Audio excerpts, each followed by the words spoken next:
silver suit, looking just as spoke. Walking tall like Al Davis, fresh out of cold. You know, for a while.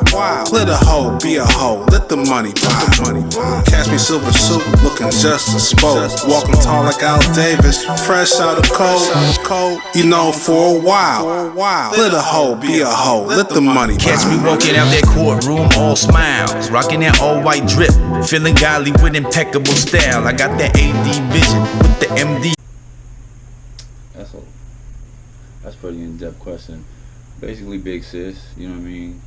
My older sister, she's about 5 years older than me. She was always up on game. The hottest new joints that's out, you know what I mean? The hottest new hip-hop dances and stuff like that. Before the internet and shit, like, you didn't have no TikTok and none of that shit, you feel me? So she went to school with all the older cats from my neighborhood. She was just always up on game, and I would always be, you know what I'm saying, learning and taking shit off of her, you feel me? She would always have a bunch of mixtapes and stuff. She taught me how to put the little cotton in the tape and, you know, record over it and make your own mixtapes and shit. She just, you know what I mean, she knew what was popping, and I just fed off of that, you know what I mean? I soaked up game from that, you know what I mean, before I got old enough to really function with it myself. But yeah, it's always been a part of my life as far back as I can remember, you know what I mean? I was born in the 80s, so I got to see it, like, see hip-hop as a kid. While hip-hop was a kid, I got to see it grow as well as I grew with it, you know what I mean? So, and if you're asking how I myself got into like making rap music, you could ask anybody that knows me or grew up with me or any, you know what I mean? Ever since I was a kid, I would always be rapping and spitting, like, just like making my own words to songs type shit, you know what I mean? Unconsciously doing it, you know what I mean? And as I grew up, you know, I was always into sports and shit, because when you grow up poor, that's all they tell you is it's either sports, you know what I'm saying, or you rapping, you know what I mean, or like, you know, like that's how you're gonna get out. And like rapping was always far-fetched to me. It's just sports, you know what I'm saying? That was the only way out type shit. But when I was about 15 years old and I really started hanging out, doing knucklehead shit, you know what I'm saying, we was out chilling on the block and smoking. We was trying to get some drink. So we go to the older homie's house to see if they could buy some drink. We told him, yeah, I will smoke you out, you know, you can go get some drinks and shit. And so a couple of the homies went with a couple of the older homies to the store, and we was sitting on the stairs, Somerset Apartments, out in front of the older homie Bubba's house. His window was right there. He used to always serve sex, smoke out the window and type shit. But I could hear like a rhythm, like a beat, just like looping, you know what I'm saying? And at the time I didn't know what it was, but like, you know, it was a metronome, you know what I mean? And so I go up to the window and see what, like, Bubba, what's poppin', what is that, you know what I mean? I look in and he got like a little setup, like a little lab in his room, you know what I mean? He's on a beat machine just fucking with it, you know what I'm saying? To me, that was like, whoa, you feel me? This shit got set up in his room. That just seemed so out of reach to me. I used to think to be a rapper, to do that, you had to like have a record deal and you gotta know somebody that knows somebody. Or so when I seen that, it was like, oh shit, this shit is possible, you know what I'm saying? I could really do this if I wanted to do that, you know? And to me, that's real life. I experienced, you know, real life independent, you know, that's independent music, that's Bay Area shit, you know what I'm saying? You know what I mean? Just realize, holy shit, that this could be done. So after that, you know, I started getting serious about it and like, you know, got beat machines and samplers, and you know, I had an Sonic ASR-10, got a computer, I had my own little setup in my mom's kitchen. But yeah, that's like how I started getting into it, just the people I grew up around and the neighborhood I grew up in, you know, because the neighborhood I grew up in basically was surrounded by train tracks and alleys. It was like a hip-hop scene of its own, you know what I'm saying? Graffiti, b-boys. The b-boys that came out of my neighborhood are you know, some world-known b-boys like Tommy Boy aka Fire, Boogie Boy Floyd, you know what I'm saying? Some graffiti artists, some of the top graffiti artists known, you know what I mean? Like Taiwan, rest in peace to my dude Taiwan, you know what I mean? A lot of people will say like he's a Frisco graffiti artist, but really, no, he from Main Street. He grew up right across the street from me. He lived in the apartments across the street from me, you know what I'm saying? But he was hitting a billboard and got shot. The dude, owner of the property, shot him in the head with a shotgun and shit. Rest in peace, Taiwan. the b-boys would be in the carports breakdancing. There's, you know, there's train tracks right there in alleys, so, you know, graffiti was always popping, you know what I mean? And plus, like, my neighborhood is a homeboy neighborhood, a lot of, you know, so there's gangs and there's drugs. And so, like, hip-hop kind of kept us away from that shit, you know what I mean? Like, yeah, I got a lot of people that's really banging and really, you know, really with it, but for the most part, it kept us away from it, you feel me? It kept us occupied, you know what I'm saying? That and sports, you feel me? So yeah, hip-hop's always been hip-hop rap, that's just always been a part of my... First time I ever heard somebody gassing? Well, there's different levels to that answer. So, hip-hop and rap music, you know, since I was a kid, so when I was real young, like early 90s and shit, you know, like Big Daddy Kane and shit like that, and you're like, oh, he's busting, you know what I'm saying? Like, this is dope, you know? And then, you know, we on the West Coast, my older cousin would always be showing me like the NWA shit and stuff like that. He's a big Eazy-E fan and shit like that. But so when No Vaseline came out, Ice Cube, dude's talking some shit, you know what I mean? Shout out to Ice Cube, man. Very underrated in the rap game, dude. He should be mentioned in the top 5 Dead or Alive like every time, and they always leave him out. And everybody sampled his shit, you know what I'm saying? But anyways, back to it. But then like dudes like Biggie and shit come out and you party and bullshit, and you're like, oh shit, this is on another level, you know what I mean? And you hearing all these cats, and you just like, oh man, he's gas, oh shit, this is gas right here. And you hear like different battle MCs too, you know what I mean? But 1995, 96, 95, when Bad Influence came out with Ann Diddley and fucking Rappin' Ron, holy shit, that shit was on another level. That shit just kind of blew my mind. Rappin' Ron, man, rest in peace, Rappin' Ron. He was just ahead of his time, you know what I'm saying? When I heard his shit, you know, that nigga Ron's back with a bomb sack. I'm smoking on, signing on a contract, and you won't never see me sober because I'm always lit. And when I spit, I don't want to hear y'all say shit. Niggas talk shit when I text they ass, while they bitches be begging for a backstage pass. I'm like, woo, that's gas, boy. And his wordplay, his cadence, his delivery, it was perfect, you know. It was way ahead of his time, and he was on some other shit, man. So yeah, that was when I guess that was when I really realized, yeah, that's what gassing is, you know. And later on, you know, that shit all evolved into like cats that I think gas nowadays, you know, like Locksmith, you know what I mean, probably one of the dopest ever to do it, you know what I mean.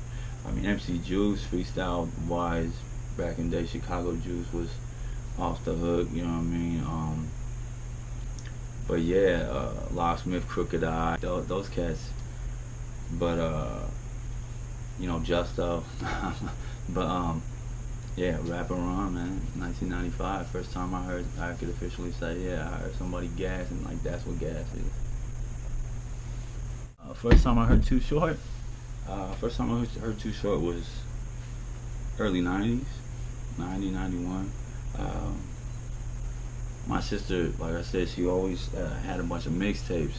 She would have like shoeboxes full of mixtapes and shit, you know what I mean? And you know, back then, I mean, it's still the same now, but you know, girls, they be in the bathroom getting ready, woo, playing their music and shit, like. So she had the door open, she doing her hair with the, you know what I mean, with the Aquanet and the big bangs and shit, you know what I mean? When you just a young knucklehead like I was, you know what I mean, and like how I grew up, how most of us grew up, you hear some Too Short lyrics,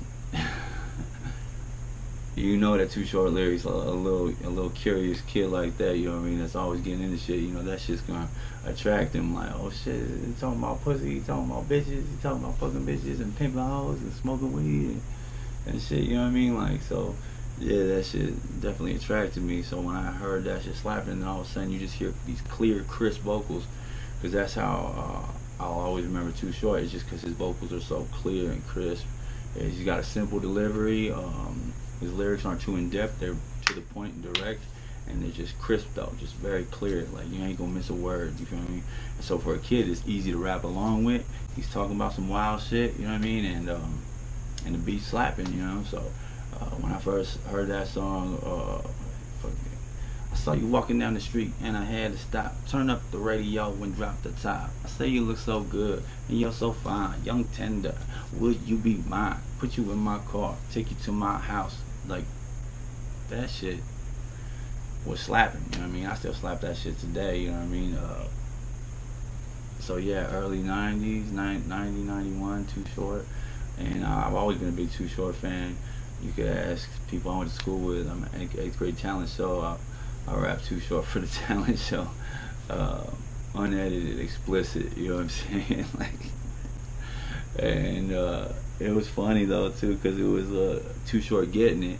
I had 2 little bitches up there doing a little, you know, background singing and dancing, and I was up there rapping. Teachers was like, how did he, you know what I mean, like, how did this get through, you know what I mean? So I took the edited version to the rehearsal and to the audition, and then when I gave him the unedited version.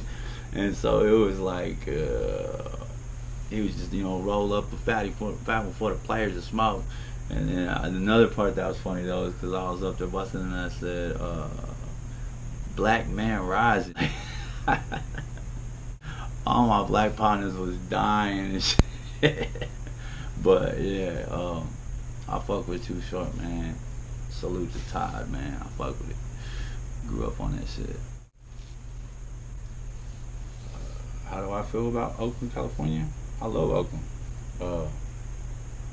The influence and impact that Oakland has had on the hip hop community and hip hop in general is irreplaceable. You know what I mean? It's the birthplace of a lot of shit. A lot of the slang, a lot of the mentality, a lot of all that these rappers use today. That's all that Oaklandism. You know what I mean? That whole ism come from Oakland. You know. So yeah, you know, birthplace of the Black Panther Party. You know, the free speech movement from UC Berkeley. You know, it's all birthed in Oakland.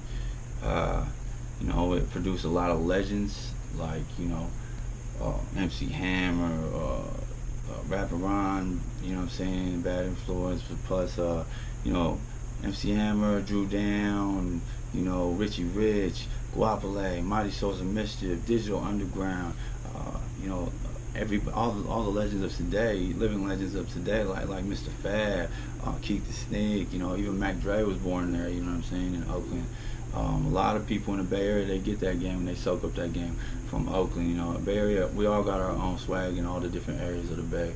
Don't get it twisted, but you know, if everybody want to keep it lit and keep it and be honest, you know what I mean. We soak a lot of game up from the town, and hip hop wouldn't be where it's at today, and if it wasn't for Oakland, California. You know what I mean.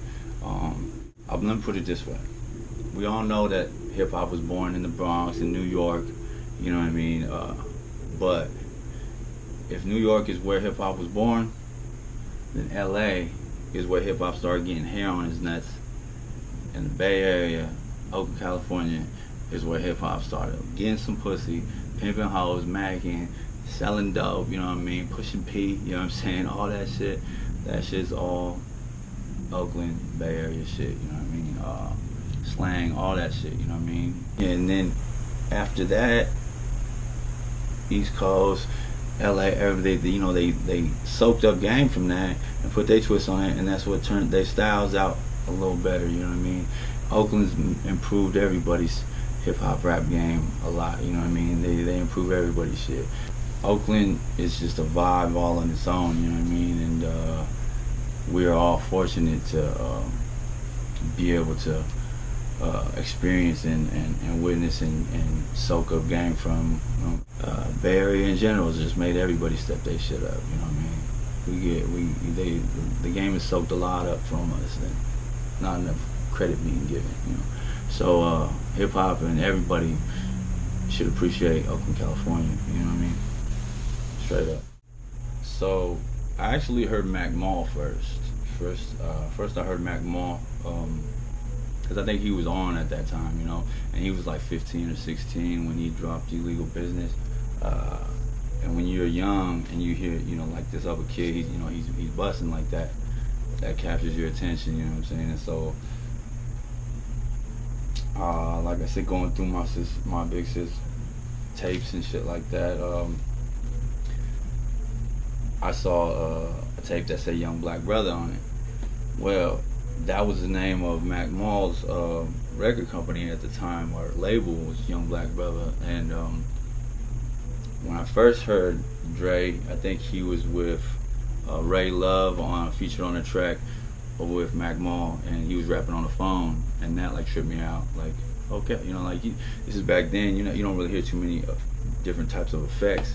Older homie was like, yeah, that's Mac Dre, you know, he's rapping on the phone from jail and shit. And I was like, oh, that's dope. A while later, I remember looking through tapes and seeing one that was labeled Young Black Brother, and I figured, oh shit, it's Mac Myles, you know. And so I took the tape and I started listening. You know, I put it in the deck. You know, I started listening to it in the deck like I had a question in the Walkman, and turn it on, and it's, you know, listen up, I'm about to get dope. Woo, that was the new shit for me, dude. Just cause that thing just slapped. You feel me? It was just smacking. And so yeah, that was early '90s as well. You know what I mean? Yeah, Mac Dre, rest in peace, Mac Dre, man. We love Pharrell, you know what I mean? Miss you, Cuddy. Catch me silver suit, looking just as spoke. Walking tall like Al Davis, fresh out of cold. You know, for a while. Let a hoe be a hoe, let the money Catch me walking out that courtroom, all smiles, rocking that all white drip, feeling godly with impeccable style. I got that AD vision with the MD mentality. It's all about salary, and that's reality. Head of my faculty, can't nobody tell me nothing. I pull strings if you push my buttons. Ain't nothing nice, life's a gamble and I'm rolling the dice. I'm making moves and controlling the price. It's real life stuff. Catch me silver suit, looking just as spoke. Walking tall like Al Davis, fresh out of cold. You know, for a while.